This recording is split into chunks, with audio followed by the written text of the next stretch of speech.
Imagine, imagine you are an ancient city planner Okay. and you have no digital clocks, you have no microphones, no police barricades, and obviously no modern mass transit. Right. None of the modern tools. Exactly. But tomorrow morning, like right as the sun rises, you have to safely move 50,000 people out of a dense walled city Wow. and into the open desert.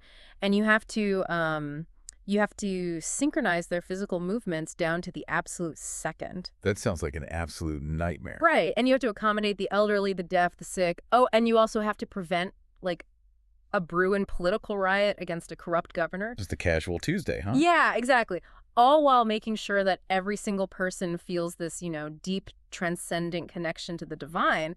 So how do you possibly engineer that? Like, what does the blueprint for that kind of massive civic event even look like? I mean, you would expect a blueprint like that to be drafted by, I don't know, a modern emergency management agency, right? Yeah. Something filled with statistical models, crowd control algorithms, things like that. Exactly. But you don't find this in a modern municipal textbook. You find it by opening a classical Islamic legal manual. So, welcome everyone to today's deep dive. We are thrilled you're here with us. We really are. Today, we are opening up a stack of excerpts from this fascinating historical text. It details the legal and practical rulings of the two Eid prayers. And for you listening, I want to set the stage right now. Even if you know absolutely nothing about Islamic law. Even if theology isn't really your thing at all. Right, you are going to be completely riveted by this, because our mission today is to look at this text not just as like a religious how-to guide, but as a masterclass in ancient jurisprudence, sociology, and human psychology. Because honestly, that is exactly what these jurists were doing. I mean, to the untrained eye, sure, it looks like a simple set of instructions for a holiday prayer. Right. But when you really look closer, it is this massive, meticulously structured flowchart of human behavior. It really is. It anticipates, human frailty, social friction, all these weird edge cases and logistical breakdowns. Yeah. And it does it with a level of precision that is frankly astonishing. Yeah, it completely shatters that stereotype we have of ancient religious texts, because we usually expect, I don't know, pure mysticism, right? Right, pointing at the sky, talking about the ethereal soul, that kind of thing. Exactly. But these jurists were grounded in the mud, the math, and the gritty realities of just managing a society. So let's pull out the blueprint. The event we're talking about is Eid. Right. There are two of these major festivals in the Islamic calendar, right? Eid al-Fitr, which is the end of the fasting month of Ramadan, and Eid al-Adha, the festival of sacrifice. Yeah, and the very first question the text forces us to confront, it isn't actually about how to pray. Oh, right. It's about whether you even have to show up at all. It establishes the baseline legal weight of the day. Which immediately plunges us into this massive legal debate over obligation. It really does. Like, is this sprawling public gathering mandatory, what the legal terminology calls wajib, or is it just a highly recommended tradition, a sunnah? Right, because that distinction changes everything. I was looking at this and thinking, well, surely they all just agree it's a good thing to do. Like, everyone should go. Yeah. But the text reveals this bitter, highly technical battle between some of the greatest minds in this legal tradition. Oh, yeah. It is a foundational clash of legal methodology. Yeah. So on one side, you have these heavyweight scholars, right, like Al-Karki and Abu Hanifa. And Abu Hanifa is the founder of the Hanafi school of law. Yeah, exactly. And they draw a hard line in the sand. They argue forcefully that the Eid prayer is strictly mandatory. Wajib. Yes, wajib. For them, it carries the exact same legal and spiritual gravity as the weekly Friday congregational prayer. But wait, let me stop you there, because their reasoning for this fascinated me. Yeah. It wasn't just God said so, so do it. They used this deeply analytical process. The text points out a baseline rule in their system. It says, basically, no voluntary prayer is done in congregation. Right, that's a huge underlying principle. There are only a couple of extremely rare exceptions, right? Like a special prayer during a solar eclipse. So Abu Hanifa looks at the Eid prayer, sees that the Prophet always did it in a massive congregation, and he deduces that it fundamentally cannot be a mere voluntary recommendation. It is a flawless legal syllogism, honestly. I mean, the major premise is that voluntary prayers are private, individualized acts. The minor premise is that the Eid prayer is this massive public congregational act. So the conclusion. The conclusion, inescapably, is that Eid cannot be voluntary. Therefore, it must be an obligation. It's just binary logic applied to ritual practice. But I mean, I want to play devil's advocate here, because surely just observing that people do something together doesn't automatically mean a citizen is legally culpable if they sleep in. Sure. Isn't that a massive logical leap? I mean, just because my neighborhood throws a massive block party every single year doesn't mean the HOA can legally fine me if I don't attend. And that is exactly where the pushback comes from in the text. Oh, really? Yeah, you have another giant of jurisprudence, Al-Shafi. And he counters Abu Hanifa's logic. He uses a totally different tool of legal derivation called qiyas, which is essentially analogical reasoning. Okay. And he argues that the Eid prayer is a sunnah, a recommended tradition, not a strict obligation. Right, and he compares it to something specific, if I remember He correctly. says he compares it to the voluntary mid-morning prayer, which is known as duha. Okay, so how does that work? Well, Al-Shafi's argument is that the Eid prayer is essentially just a specialized, amplified replacement for that standard voluntary morning prayer. Oh, I see.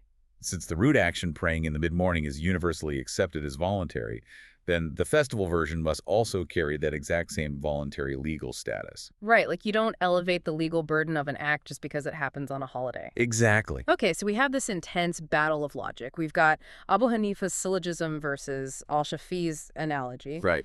But Abu Hanifa's camp, they don't just rely on deductive logic, do they? They bring in the heavy artillery. Oh, they bring in scriptural linguistics. Yes. Walk us through that, because I know in this legal system, textual evidence is king. It is. In Islamic jurisprudence, which is known as usul al-fiqh, textual evidence always supersedes logical deduction if the text is explicit. Okay. So the mandatory camp points to a specific, very short verse in the Quran. It says, "Pray to your Lord and sacrifice." Now, this requires a deep dive into classical Arabic grammar. Yes. Please explain the grammar of this, because the text makes a huge deal out of the specific verb form used here. Okay, so in the science of legal derivation, jurists hyperanalyze the morphology of words. The verb used in "pray to your Lord" is an absolute imperative command. Like an order. Exactly. And the default fundamental ruling for any imperative command issued by God in the Quran is strict binding obligation. Wow, okay. You do not treat an imperative as a casual suggestion or a, highly recommended invite. Yeah. Unless you have ironclad, undeniable contextual evidence to downgrade that command from mandatory to recommended, it stays mandatory. But wait, how do they know that specific command, "pray to your Lord," is talking about the Eid prayer? I mean, couldn't it just be a general command to pray your normal daily prayers? And that is exactly where the second half of the verse acts as the contextual anchor. Oh, right, the sacrifice part. Yes, it says, "and sacrifice." Because the act of ritual animal sacrifice is exclusively tied to the festival of Eid al-Adha, the jurists conclude that the prayer mentioned right before it must be the specific Eid prayer. That makes perfect sense. They lock the linguistics directly to the calendar. Exactly. Okay, so we have the grammar, we have the logic. But here is where it gets incredibly profound for me. This was the moment I realized as I was reading that we weren't just reading a theology book. Yeah. Beyond the grammar, beyond the syllogisms, the text reveals this profound sociological anxiety among these jurists. They aren't just worried about checking a religious box. They are terrified of societal collapse. Yes. The text explicitly states that the Eid festival is considered one of the symbols of Islam. It's a visible, undeniable, public manifestation of the community's collective identity. And the scholars reason that if they categorize this massive unifying event as merely a sunnah, an optional recommendation, then they're essentially fighting a losing battle against human nature. Oh, 100%, right. If it's optional, people will inevitably start making excuses. I'm too tired. The market is too busy today. I'll just pray at home. It's too hot outside. Exactly. And over decades, or maybe centuries, the public square slowly empties out. The massive, awe-inspiring gathering dwindles into just a few scattered groups. The symbol completely vanishes. They understood that culture requires maintenance. It isn't just something that exists on its own. Right. Societal identity isn't a self-sustaining, perpetual motion machine, It requires structured and sometimes compulsory collective action. I was trying to think of how to relate this to our modern concepts of civic duty. At first, I thought about a corporate retreat. Like an optional but recommended team-building weekend versus a mandatory workday. If it's optional, no one goes. Nobody wants to do the trust falls on a Saturday. Exactly. But honestly, the stakes here are so much higher than corporate synergy. It's more like a nation's military draft, or honestly, the system of jury duty. Jury duty is a fantastic analogy for this. Right. If a society relies on a jury of peers to maintain the justice system, you cannot send out optional RSVP cards in the mail asking if people feel like giving up their Tuesday to sit in a courtroom. Human nature guarantees no one will show up. And the entire justice system collapses. The state has to make it mandatory. It has to use the threat of legal consequence to force people out of their individual bubbles and into the collective civic machinery. That's spot on. The ancient jurists essentially looked at the Eid gathering and said, we cannot leave our societal cohesion to voluntary enthusiasm. The structural stakes are just too high. We have to mandate it. Yeah. We must use the mechanism of legal obligation as a protective fence around our cultural identity. It's just a brilliant sociological insight baked directly into a religious mandate. Like they are literally legislating social gravity. Yes, legislating social gravity. I like that. So, okay, let's say Abu Hanifa and the mandatory camp win out. The event is a compulsory civic duty. That immediately begs the next major logistical question, right? Who actually has to go? Yes. If this is mandatory, who exactly is on the hook? Because you can't realistically force every single breathing human being in a 1,000-mile radius to show up at one spot in the desert. No, you can't. And the brilliance of this legal framework is that it never demands the impossible. It heavily restricts the scope of the obligation through these environmental and personal exemptions. Okay. First, it addresses the geography. Right, because the text establishes that the conditions required for the Eid prayer to even be valid match the incredibly strict conditions required for the weekly Friday prayer. And the biggest condition is the civic infrastructure. The text quotes a historical decree from Ali, the fourth caliph, who lays down the law. He says, no Friday, no days of meat drying, which is their term for the days of sacrifice, no fit, and no ada except in a comprehensive city. The Arabic term they use is misr. Let's pause on that word, misr. Yeah, please. Because in the ancient context, what elevates a settlement into a mis, it's not just about population density. The jurists debated the parameters of a mis endlessly. I can imagine. Some argued it's a place where the largest central mosque physically cannot hold all the inhabitants at once. But others defined it by its civic apparatus. What do you mean by civic apparatus? Well, it requires a permanent standing marketplace. It needs a resident judge with the authority to execute laws, Sure. a police force, and a recognized governing authority, or imam. Okay, so why does that matter for a prayer? Like, why can't 50 farmers in a tiny rural hamlet just hold their own mandatory Eid? Because the jurists are signaling that this specific ritual is not just a personal devotional act. It is a primary function of the state and civic society. Oh, wow. Right. It requires the logistical apparatus of a city to host it properly. If you live out in the remote countryside, you don't have the civic infrastructure to support this kind of massive mobilization. Therefore, the legal burden simply doesn't apply to you. That's incredible. The strictness of the law scales perfectly with the infrastructure of the community. Exactly. That makes perfect sense. The law only applies where the infrastructure exists to support it.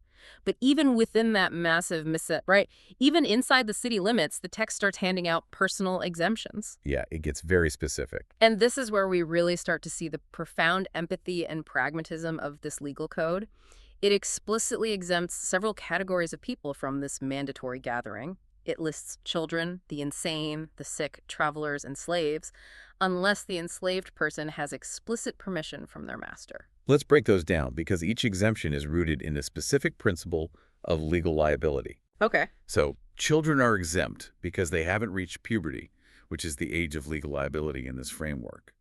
Their cognitive development just isn't at the point where they are bound by statutory duties. Makes sense. And the insane, or those with severe cognitive impairments, they're exempt for the exact same reason, a total absence of legal culpability. Right. And then the sick are exempt due to physical hardship. The text is very clear that the law is designed to elevate the human being, not break them physically, right? Absolutely. If walking to the outskirts of the city will worsen your illness, the obligation vanishes. And similarly, travelers are exempt, which, again, travel in the ancient world wasn't like hopping on a commercial flight. No, not at all. It was incredibly arduous, physically draining, and often very dangerous. Right. So forcing a caravan traveler to halt their journey, unpack everything, and join a massive city festival would be this undue burden. The law recognizes that the state of travel creates its own superseding hardships. And then there is the exemption for the enslaved person. Now, for you listening, I know hearing a cold legalistic debate about slavery might immediately make you wince. Sure. Or you might want to just discard the text as an archaic relic. But if you look past the abhorrent nature of the institution itself and purely examine the mechanics of how the jurists handled it, you see this incredible lesson in conflicting jurisdictions of liability. Exactly. Yeah. The text isn't validating the morality of the institution in this specific passage. It is dealing with the immediate, pragmatic reality of a human being caught between two masters. Right, because the text gives a highly specific example. It mentions a slave whose designated job is minding the master's riding animal. Right. And the jurists recognize a severe clash of liabilities here. God is demanding attendance at the prayer, but the earthly master is demanding the protection of the property. And in the brutal legal reality of that era, the enslaved person's time and labor were legally earned by the master.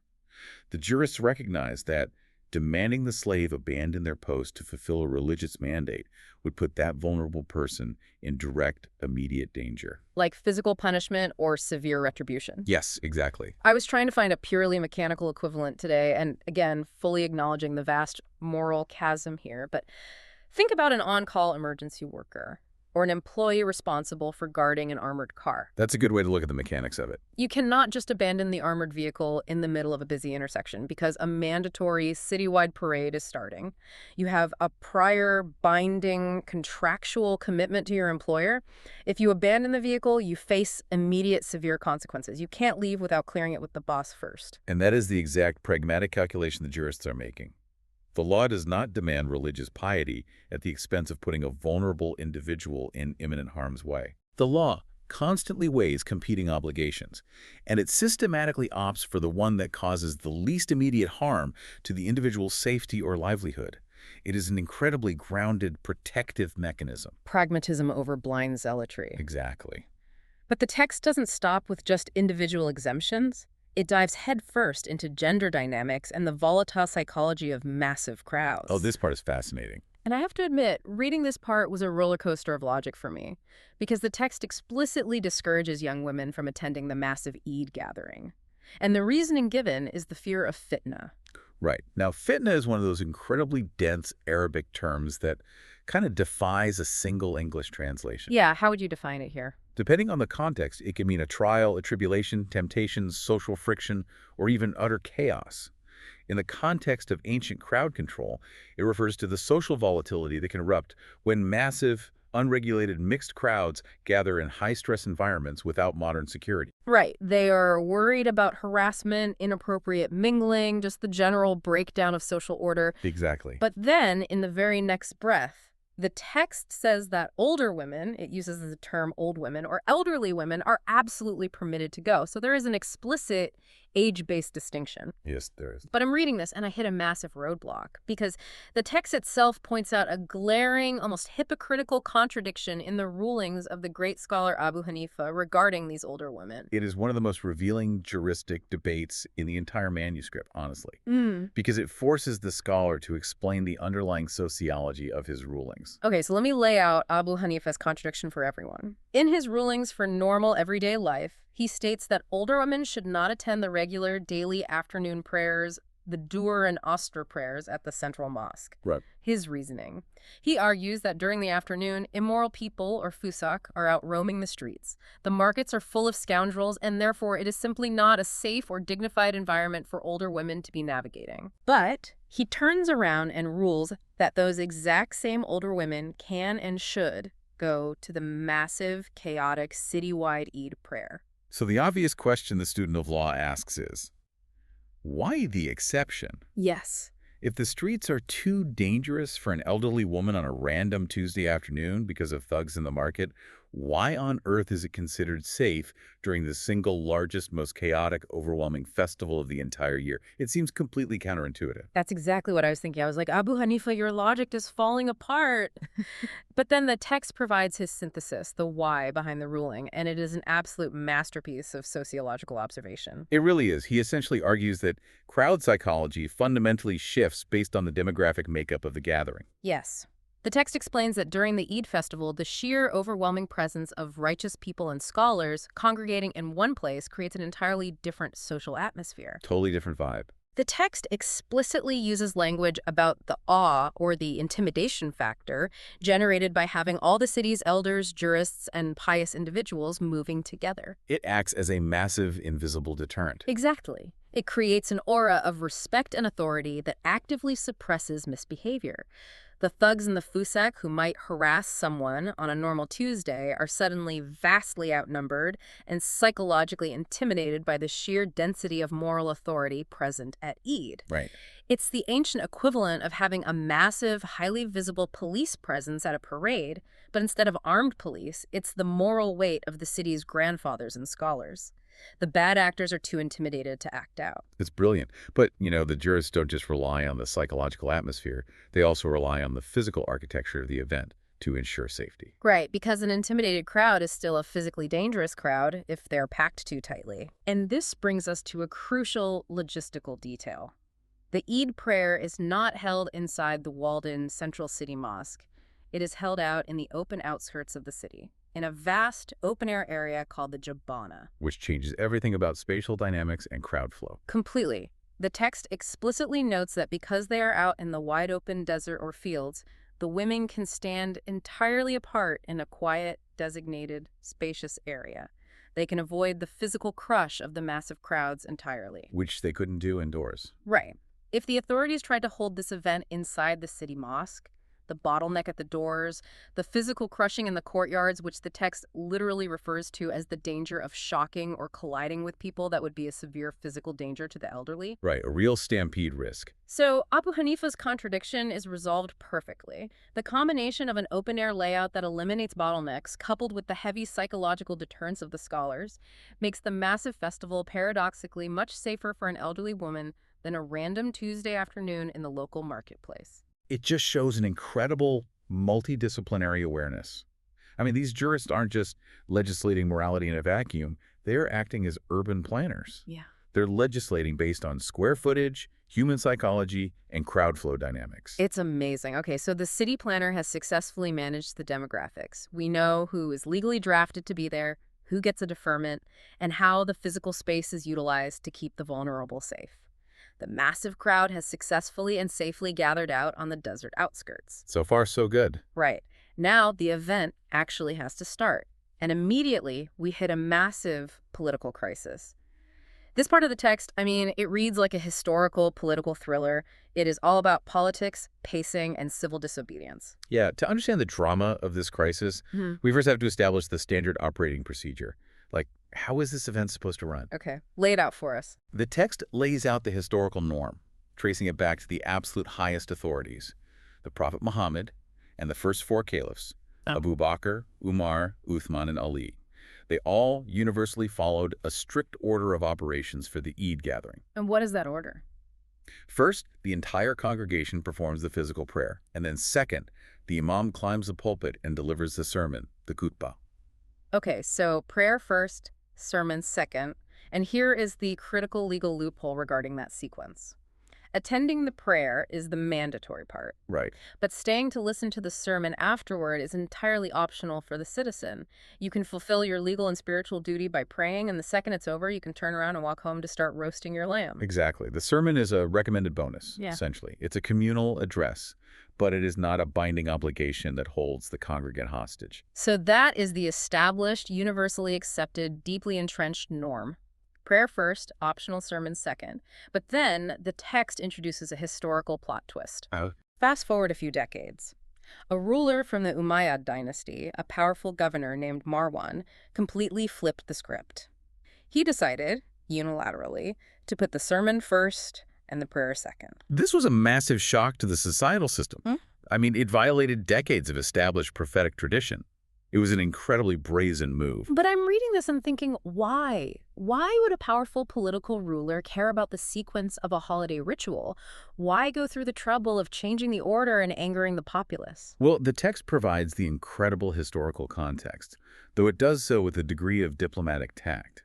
It notes that the Umayyad rulers were facing significant political opposition and unrest, Okay. and they were using the massive captive audience of the Eid sermon to say what the text carefully calls unlawful things. Right, and in reality, this meant they were delivering highly partisan, divisive political propaganda. Very much so. Specifically, it's historically documented that they were using the pulpit to publicly curse their political rivals, mainly the family and supporters of Ali. They were turning a unifying religious holiday into a partisan rally. And the populace absolutely hated it. They despised having their sacred communal space hijacked for political point scoring. Right. But, they were living under a powerful, often ruthless dynasty. Armed rebellion wasn't a casual option. But because the established law clearly stated that the sermon was optional, the citizens found a brilliant, completely legal avenue for protest. It's so smart. They engaged in a massive, silent, devastating walkout. They would fulfill their mandatory duty by standing shoulder to shoulder for the prayer. And the absolute second Marwan opened his mouth to start his partisan sermon, the massive crowd of thousands would just stand up, turn their backs, and walk away into the desert. It is the ultimate ancient act of civil disobedience. They are entirely legally compliant with their religious duties, but entirely politically defiant against the state. They just stripped the ruler of his audience. So Marwan is standing on his pulpit, preaching his propaganda to an empty expanse of sand. He realizes he has a massive captive audience problem, so his solution is diabolical in its simplicity. He holds the mandatory prayer hostage. Yep. He decrees, fine, you want to pray to fulfill your obligation to God, you have to sit through my sermon first. I am moving the sermon to the beginning of the event. It is a profound, cynical manipulation of religious structure for political control. He's weaponizing the citizens' piety against them. He knows they won't leave before the mandatory prayer, so he traps them. But the citizens don't just put their heads down and take it. The text preserves this amazing, tense moment of direct pushback. Yeah, the protest. A regular, unnamed citizen stands up in the middle of this massive crowd, points directly at Marwan on his pulpit, and yells out, "You brought out the minbar and the prophet didn't do that, and you preached before the prayer. You are violating the law." Can you imagine the tension in that crowd? Right. A commoner screaming at the regional governor, accusing him of altering the sacred law. And Marwan's response is chilling in its casual, authoritarian arrogance. He doesn't debate the law. He just looks at the protester and says, that is something that has been abandoned. Basically saying, the old rules are dead, I make the rules now. Exactly. But then, a highly respected senior companion of the prophet, a man named Abu Sa'id al-Khudri, steps in. He leverages his immense moral authority to back up the citizen protester. Yeah. And he does so by citing one of the most famous foundational maxims in Islamic ethics. Whoever sees a wrong, let him change it with his hand. If he cannot, then with his tongue. If he cannot, then with his heart. Right. So he validates the citizen. He effectively tells the crowd, this man saw a political wrong, and he used his tongue to protest an unjust ruler. He did exactly what he was supposed to do. What this text is doing here is absolutely extraordinary to me. Think about what a legal manual usually is. It's supposed to be a sterile list of rules. But here, the jurists are intentionally preserving the history of political corruption and citizen protest within the legal code itself. They're memorializing the friction between the state and the sacred. But they don't just tell a good story, right? They have to answer the practical legal question that this historical event creates for the everyday citizen. Right, the legal reality. Imagine you're a regular person living under a corrupt ruler like Marwan. He forces you to listen to his terrible sermon first, and then he leads the prayer. The sequence is completely backwards. Does your prayer still count? Or has this corrupt politician effectively ruined your holy day and invalidated your obligation? And this is where the law shows its ultimate resilience. If the sequence is wrong, is the ritual void? The jurists debate this, and they conclude that yes, even if the imam preaches first, the prayer still technically counts. They just spent paragraphs explaining how illegal it was to change the order. Because they draw a hard, brilliant line between the propriety of the leader and the validity of the ritual. Okay, explain that. The legal reasoning is that the sermon, while traditionally meant to be second, isn't a strict constitutive condition for the prayer's validity. If the imam had skipped the sermon entirely and only prayed, the prayer would still be valid. Therefore, performing a non-essential act out of order doesn't structurally invalidate the core ritual that follows it. This blew my mind. The jurists are creating a pragmatic safety net for the average citizen. Yes. They are saying to the populace, yes, your politicians are corrupt. Yes, they are manipulating the system for their own gain. We acknowledge that. But we are not going to let their political corruption invalidate your personal spiritual status before God. Exactly. The law absorbs the political dysfunction. It acts as a shock absorber. Right. It protects the citizens' religious validity from being collateral damage in the state's political games. It is the ultimate pragmatic concession. It really is. The jurists understand that the law must survive the flaws of the people administering it. If the law demanded political perfection for a ritual to be valid, no one would ever have a valid prayer. So true. Okay, so we've survived the demographic drafting, the crowd control, and the political hostage situation of the sermon. But this whole drama assumes everyone actually showed up on the right day at the right time. Right, which is a big assumption. Exactly. And managing time in an ancient society is its own kind of chaos. Let's look at the mechanics of time. When precisely does this massive event happen? And what happens when the entire temporal system breaks down? Time is the invisible scaffolding of this entire legal framework. The text establishes a very strict, highly specific window for when the Eid prayer can validly occur. It doesn't just happen whenever the crowd is ready. Okay, so when is it? It begins in the morning, specifically when the sun rises to the height of 1 or 2 spears in the sky. I love that visual metric, 1 or 2 spears. It's an ancient, universally understandable way of saying roughly 15 to 30 minutes after sunrise. Like the sun has to be clearly above the horizon, the initial atmospheric redness has to be gone, and the day has to be demonstrably begun. Exactly. They tie the legal clock to undeniable physical reality, and that window remains open all morning, but it closes the absolute moment the sun reaches its zenith high noon. Wow, okay. If the sun hits the midpoint of the sky and begins its descent, and you haven't prayed, the window is slammed shut. You cannot hold the Eid prayer in the afternoon. But relying on physical reality specifically, the lunar calendar for deciding which day these holidays fall on creates massive potential for societal chaos.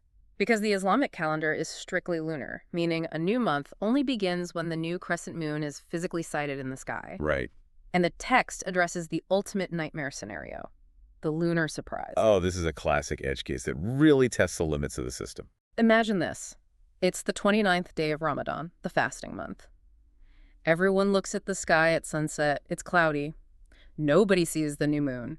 So following the standard rule, the authorities declare, we didn't see the moon, so tomorrow is the 30th day of Ramadan. Everyone must fast tomorrow. Makes sense. The whole city wakes up the next morning and begins fasting. They go about their daily business. But then, suddenly, at the very end of the day, right before sunset, a caravan arrives from the deep desert, and the writers testify to the judge, hey, the sky was clear out where we were last night. We absolutely saw the new crescent moon. It is a logistical catastrophe. Right. Their testimony is legally binding, which means the month of Ramadan actually ended last night. Today was supposed to be the festival of Eid. But the entire city has been fasting, and that strict morning window for the Eid prayer we just talked about, it closed hours ago at noon. So the entire city has inadvertently missed the holiday. Exactly. So what do? I mean, you can't turn back the clock. The text gives the historical precedent for how the prophet handled this exact scenario. He issued 2 immediate commands. First, he told everyone, break your fast right now, the month is over. Right. But secondly, and more importantly for our deep dive, he decreed, because we missed the morning window, we will all gather at the prayer ground tomorrow morning to perform the Eid prayer. And this establishes a crucial foundational legal precedent, the multi-day grace period. If circumstances entirely beyond the community's control prevent the prayer on day 1, the law provides a built-in backup plan. It doesn't just say, oh, well, better luck next year. But here is where the algorithmic, incredibly rational nature of the text shines again, because the jurists outline fascinating differences in how these delays work, depending entirely on which of the 2 Eids it is. Yes, the rules are not symmetrical. Right. So let's look at Eid al-Fitr, the holiday marking the end of the fasting month. If you miss the prayer on day 1, whether you had a valid excuse like the cloudy moon sighting issue, or even if the imam was just delayed by a flood, you get a grace period. The entire city can hold the prayer on day 2. But that's it. Right. Day 2 is the absolute limit. If you miss day 2, the opportunity is gone forever. However, for Eid al-Adha, the festival of sacrifice, the temporal rules drastically expand.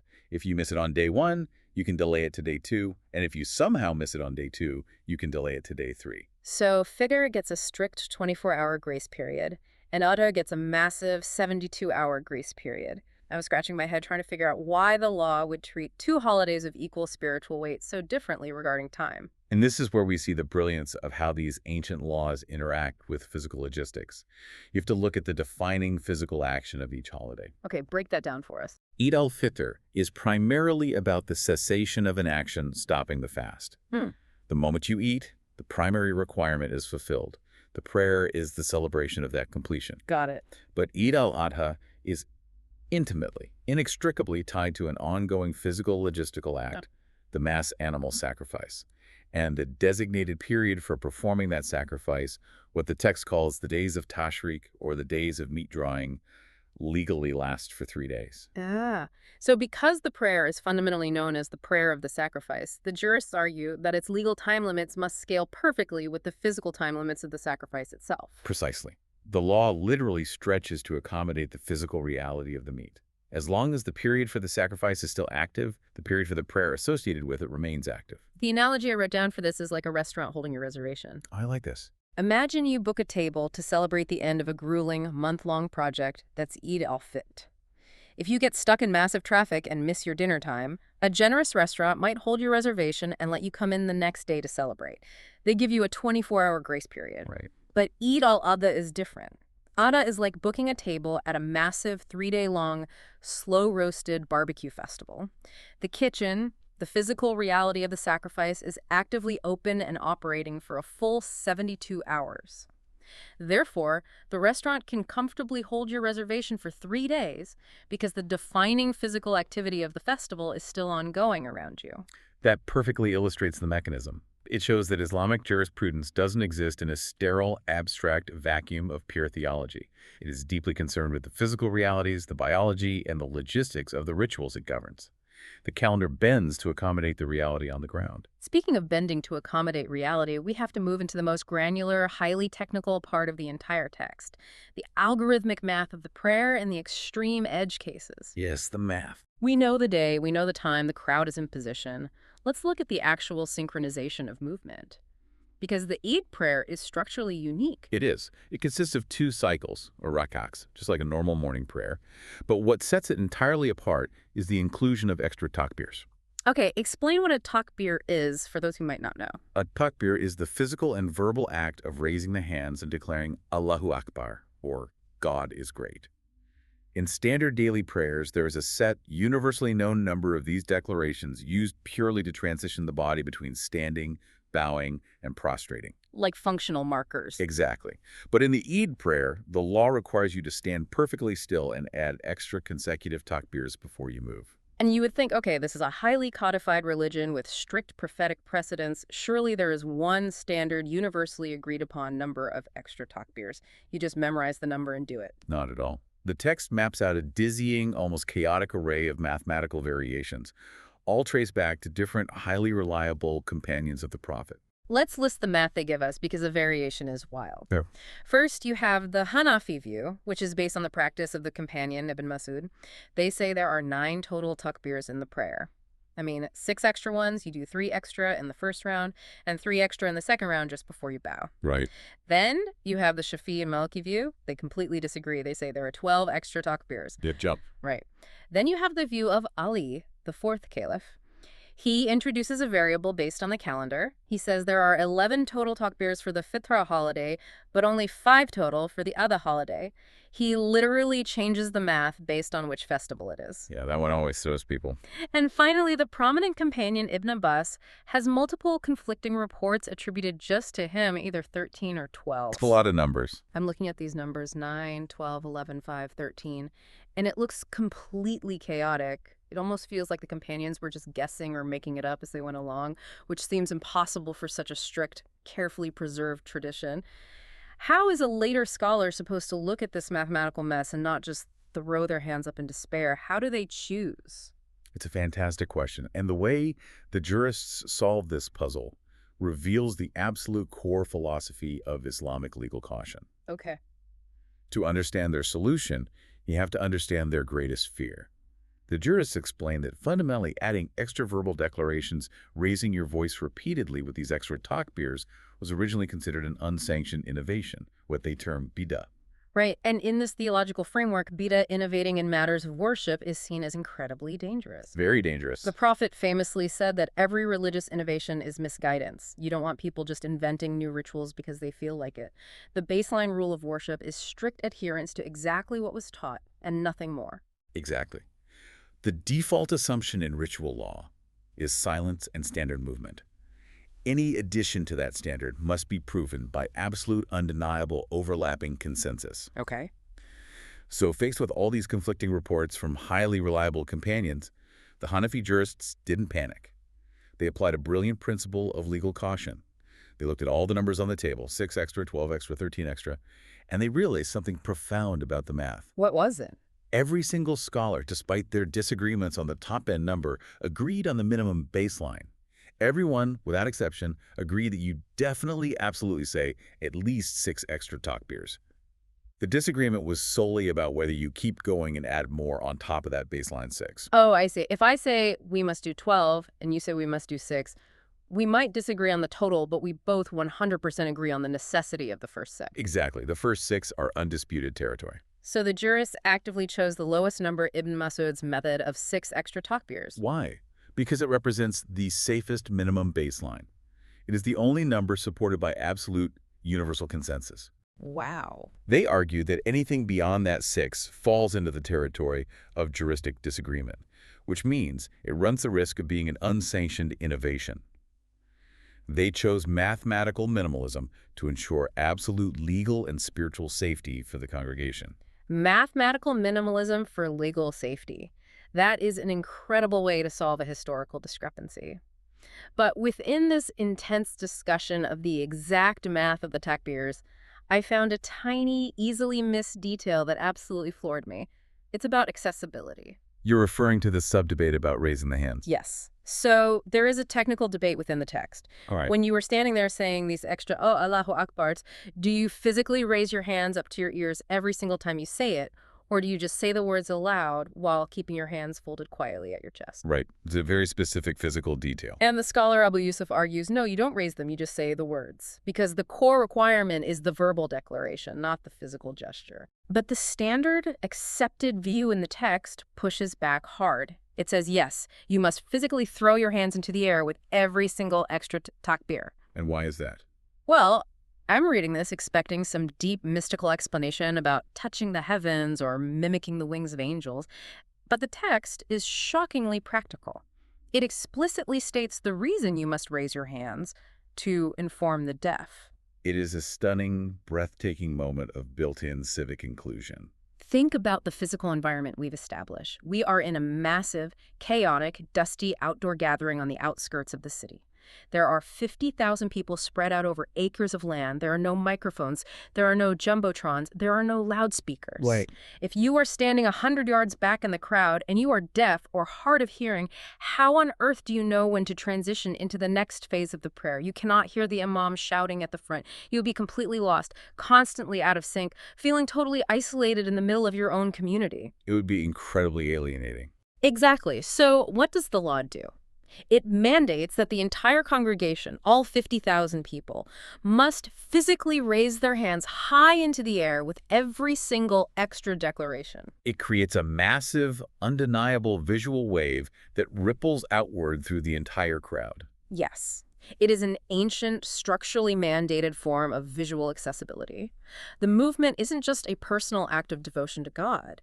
It is a vital communication tool for the disabled member of the community standing in the back row. The law demands that the able-bodied act as visual signifiers for those who cannot hear. It transforms a personal, spiritual gesture into a civic accessibility requirement. It proves that the jurists were constantly thinking about the experience of the marginalized individual within the massive collective. It is just beautiful empathy encoded into rigid law. But the text isn't done throwing edge cases at us. It throws another incredibly stressful, highly relatable scenario into the mix: catching up. Oh, the latecomer scenario. Right. Imagine you are running late, you hit ancient traffic, maybe a caravan is blocking the city gate. You finally sprint onto the prayer ground, breathing heavy, and you look up to see the imam is already halfway through the cycle. He has already said all those extra standing takbirs, and he is currently bending over into the bowing position. What do you do? Panic. Right. The analogy I wrote down for this is that it's exactly like trying to jump onto a treadmill that is already running at full speed. You have to somehow sync up with the machine's momentum, but the law says you also have to complete your own required steps. And the law does not leave you to panic. It provides a highly specific algorithmic sequence for this exact moment of chaos. What's the sequence? The text says that if you arrive while the imam is bowing, you have to make a split-second spatial calculation.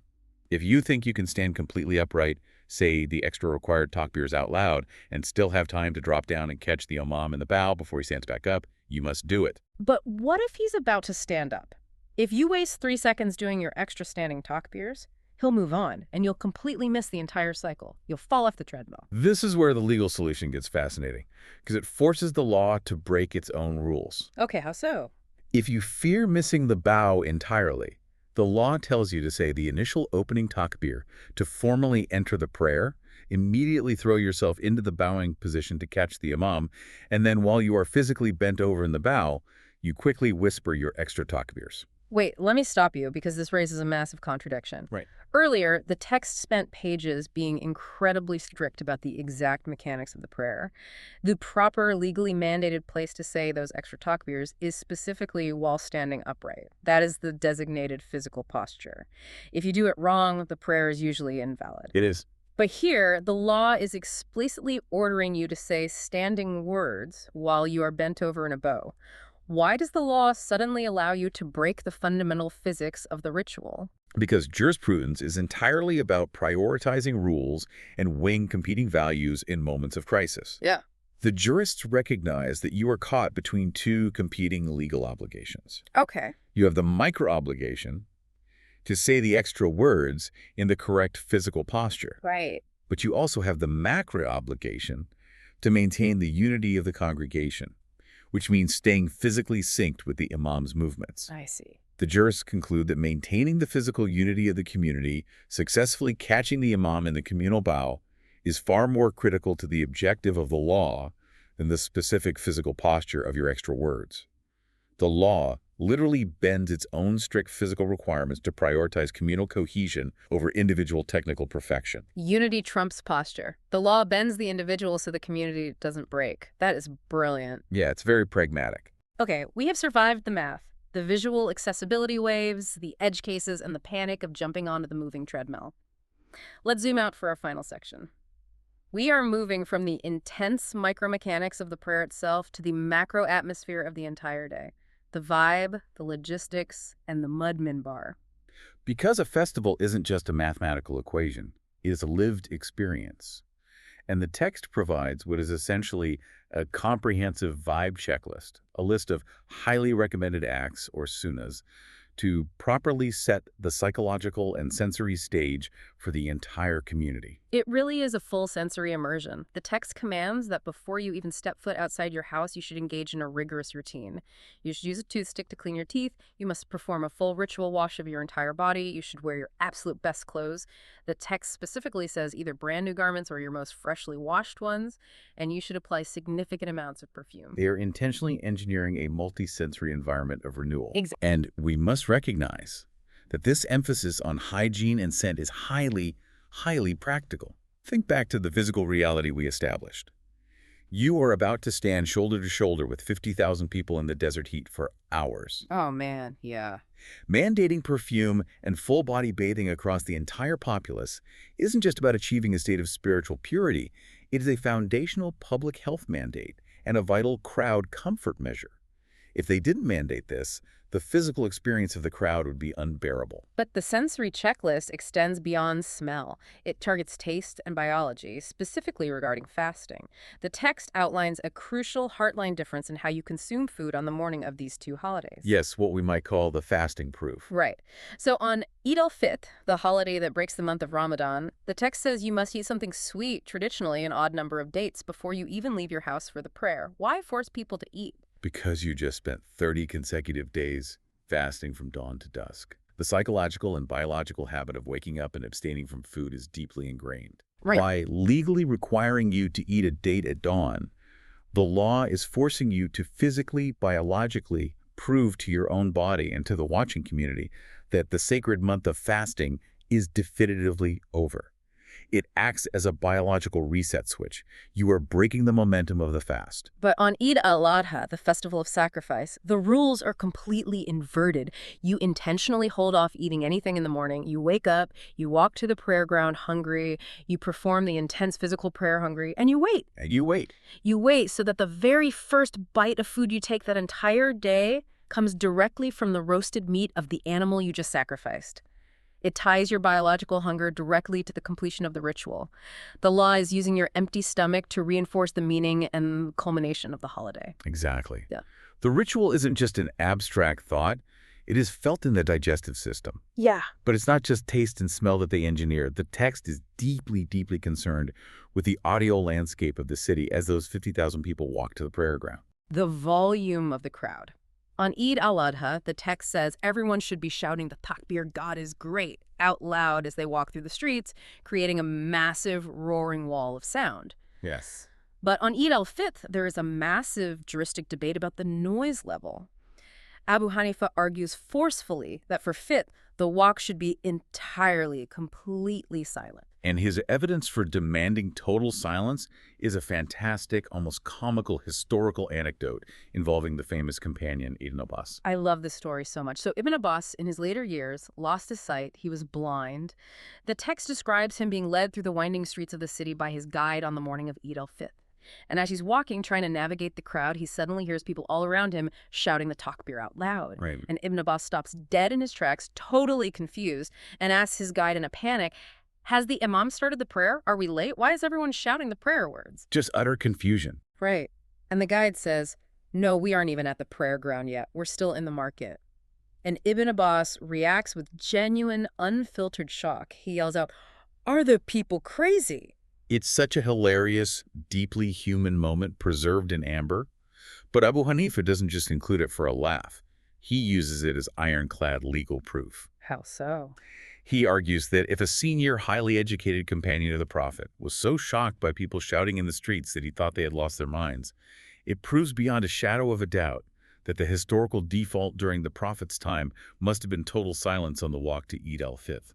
The shouting was a later, crazy innovation that must be stopped. Are the people crazy is officially my new favorite ancient legal citation. That's a good one. But amidst all this talk of massive crowds, roaring chants, absolute silence, and walking out to the desert outskirts, the text drops what I genuinely think is the most compassionate, forward-thinking logistical detail in the entire manuscript. We talked earlier about the exemptions, but this is different. This is about structural accommodation, the satellite overflow room. This is a remarkable piece of civic planning attributed to the Caliph Ali. So we established the strict geographical law. Everyone must go out to the Abana, the open desert outskirts, to form one massive unified congregation. Right. But Ali, acting as the governor, looks at his massive city of Kufa, and he realizes a harsh demographic truth. A massive, miles-long trek into the scorching desert is physically impossible for a significant portion of his population. The elderly, the disabled, the chronically ill and the hound, they simply cannot make the walk. They'd be completely left out. Exactly. Right. So when Ali marches out to the desert with the main crowd, and the text notes he intentionally walked on foot rather than riding, with 50 elders to set a humble, egalitarian tone, doesn't just abandon the vulnerable citizens in the empty city. Right, he makes a plan. He intentionally leaves behind a highly respected deputy, a man named Abu Musa al-Ashari, at the main central city mosque. And he commands Abu Musa to lead a secondary, completely valid, legally sanctioned Eid prayer, specifically for the weak and the sick who couldn't make the physical journey out of town. It is the literal invention of the localized overflow room for the disabled and the elderly. Ali recognizes that the strict geographical requirement of the law, everyone must go to the outskirts, would inadvertently exclude the most vulnerable members of society from participating in the defining civic event of the year. So he uses his executive authority to create a legally sanctioned alternative space that brings the ritual to them. It is breathtaking empathy woven directly into municipal management. He refuses to let the rigidity of the law marginalize the weak. And that perfect blend of pragmatism and empathy leads us to the final brilliant architectural detail the text provides. When the healthy crowd does finally arrive out in the desert, where does the imam stand to deliver that highly contested sermon? That's a great question. The text explicitly warns the organizers. Do not haul the heavy, ornate, wooden city pulpit, the minbar, all the way out from the central mosque into the desert. Why? Because the prophet never did that. He was practical. When he got to the desert, he just sat on the back of his camel, elevated above the crowd, and preached from there. He utilized the immediate resources at hand. He didn't demand unnecessary logistical burdens. But over time, as cities grew massively in size, preaching from the back of a single camel wasn't always acoustically or visually practical for a crowd of 50,000. Right, so did they start dragging the heavy wooden furniture out, breaking the backs of the workers? No.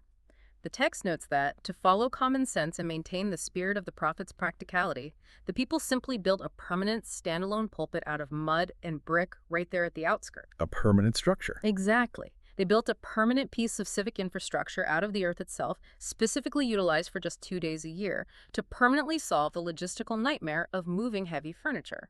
It perfectly encapsulates the grounded, hyper-practical nature of this entire legal text. A mud minbar in the desert. Unpretentious, highly functional, and enduring. We have covered an immense amount of ground today. To summarize this incredible journey through the text, we began looking for a mystical poem about the soul, and instead, we found a masterclass in ancient civic engineering and applied sociology. We really did. We have seen how these jurists balance the incredibly strict demands of religious obligation with a vast pragmatic empathy for human reality. They designed a system that accounted for the preservation of cultural identity through mandatory attendance. They managed the political protests against corrupt rulers like Marwan by protecting the citizens' spiritual validity. Right. They solved the traffic jams and calendar chaos caused by late moon sightings with scaled grace periods. They built visual accessibility for the deaf directly into the synchronized math of the prayer. They mandated satellite overflow rooms for the weak and elderly. And they engineered mathematical safety nets for when people inevitably run late and have to jump onto the moving treadmill of the congregation. It is a profound testament to the idea that true spirituality doesn't ignore the logistics and the friction of human life. It organizes them. It elevates the mundane by structuring it with empathy and precision. Beautifully said. But looking at all this raises a final provocative thought, something I think we all need to deeply mull over after we finish today. Let's hear it. We often look back at these classical ancient texts and we arrogantly assume they are rigid, primitive, or draconian. But if Islamic jurists centuries ago were already intentionally designing massive public rituals with built-in, systemic visual accessibility for the deaf and localized, legally sanctioned overflow rooms for the elderly and disabled, how does our modern, highly advanced approach to massive civic gatherings truly compare? That's a really good question. Are our modern systems, with all our billions of dollars of technology, our digital modeling, and our resources, truly more advanced in their fundamental inclusivity of human frailty? Oh. Or have we, in our relentless modern rush for efficiency and scale, somehow forgotten some of the foundational, structural empathy that was baked right into the mud and the math of these ancient legal codes? That is a question that is going to stick with me for a long, long time. It brings us right back to the realization we had at the beginning. That dusty, crumbling manuscript wasn't just pointing at the sky, telling us to be good. It was a comprehensive blueprint, drawn in the mud and the math of real life, showing us exactly how to build a society that actually works for everyone, from the strongest to the weakest. Thank you so much for joining us on this deep dive. It's been a pleasure. Keep asking hard questions, keep looking past the surface of the things you read, and always look for the profound whys hidden inside the ancient rules. We will see you next time.